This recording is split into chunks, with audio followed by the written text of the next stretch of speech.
Assalamualaikum warahmatullahi wabarakatuh. Perkenalkan, nama saya Mila Rahmawati dengan NIM 2502871. Halo semuanya, selamat datang di video pembelajaran saya.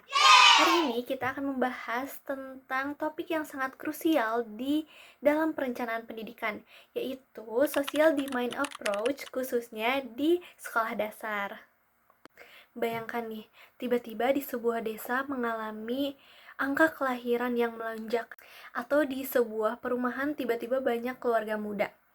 Nah, inilah yang disebut dengan tekanan sosial. Di level sekolah dasar, kita bukan lagi tentang mau atau tidak, tapi soal bagaimana suatu seorang anak menerima hak asasi. Mari kita belajar tentang bagaimana perencanaan pendidikan menjawab tentang masalah ini. Secara teoritis, menurut Combs 1968, pendekatan permintaan sosial adalah metode perencanaan yang didasarkan pada perkiraan jumlah siswa yang akan masuk sekolah. Mengapa ini penting bagi sekolah dasar? Karena di Indonesia, sekolah dasar adalah gerbang pertama program wajib belajar. Berbeda dengan pendekatan manpower yang melihat sisi dari kebutuhan kerja, social demand ini melihat dari kebutuhan masyarakat. Fokusnya adalah berapa banyak anak usia 7-12 tahun di daerah tersebut, dan berapa banyak lulusan TK yang akan naik kelas. Perencanaan harus mampu menghitung angka partisipasi murni atau APM untuk memastikan tidak ada anak yang tercecer. Oke, sekarang mari kita bahas lebih dalam lagi tentang permintaan sosial di sekolah dasar. Dan apa saja sih yang mendorong tingginya permintaan sosial ini?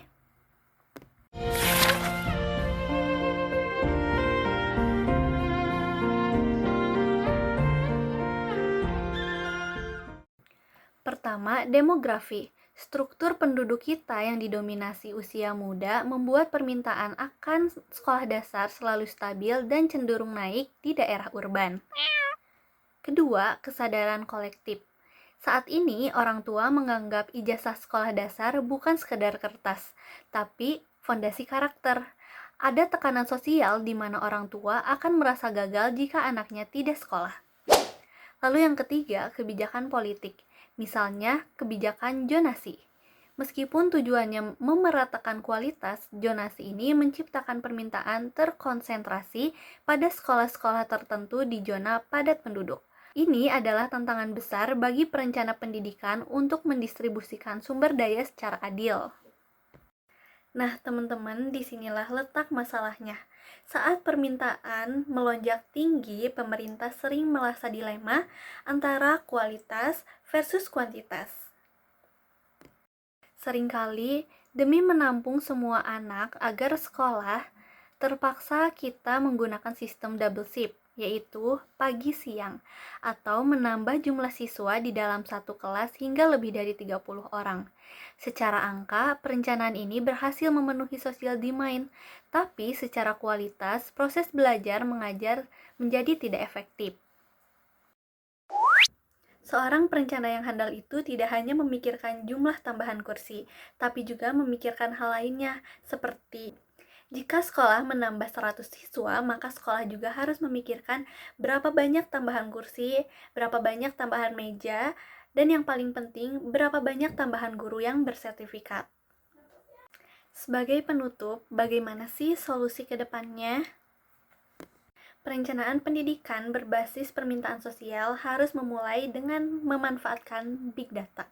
Kita harus bisa memprediksi pertumbuhan penduduk 5 tahun ke depan, agar pembangunan sekolah tidak terlambat.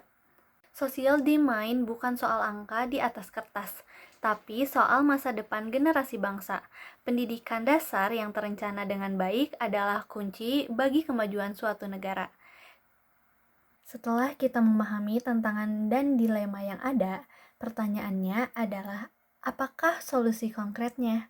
Dan bagaimana perencanaan pendidikan menjawab permintaan sosial yang begitu besar ini? Mari kita bedah 3 pilar strategi utamanya.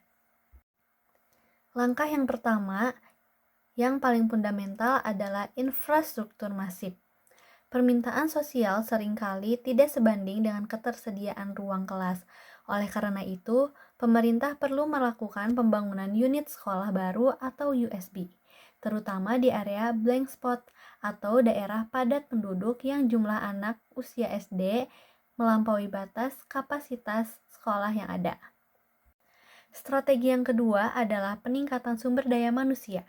Kita harus ingat social demand bukan hanya soal menampung anak di dalam gedung, tapi memastikan mereka diajar oleh guru yang kompeten. Program upscaling atau pelatihan guru berskala besar adalah wajib agar kualitas pengajaran tetap terjaga di tengah lonjakan siswa. Selain itu, tantangan terbesar kita adalah distribusi.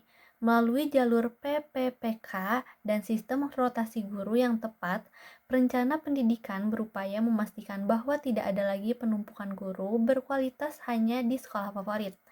Kita ingin standar pendidikan di sekolah pinggiran sama hebatnya dengan sekolah di pusat kota. Inilah esensi dari pemerataan kualitas dalam menjawab permintaan masyarakat.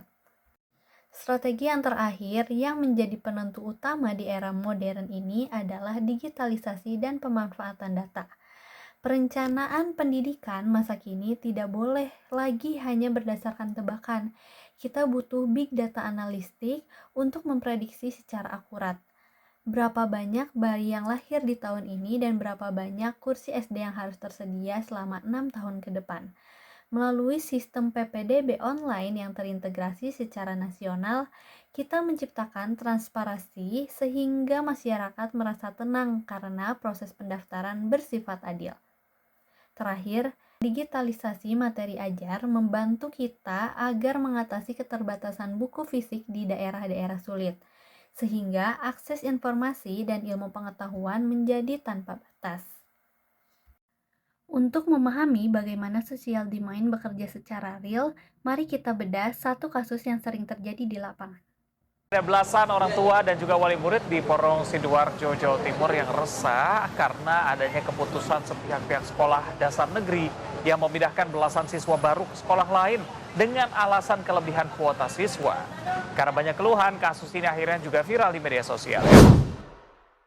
Dari kasus ini mengajarkan kita bahwa pendekatan social demand tidak boleh hanya sekedar menerima pendaftaran. Perencanaan harus mampu melakukan proyeksi. Jika tahun ini ada 500 balita di sebuah desa, maka 6 tahun kemudian, desa tersebut harus siap menampung 500 siswa kelas 1 SD. Tanpa sinkronisasi data dan aksi, kasus antrean dan protes seperti yang kita lihat tadi akan terus berulang. Demikian video saya mengenai social demand approach khususnya di sekolah dasar.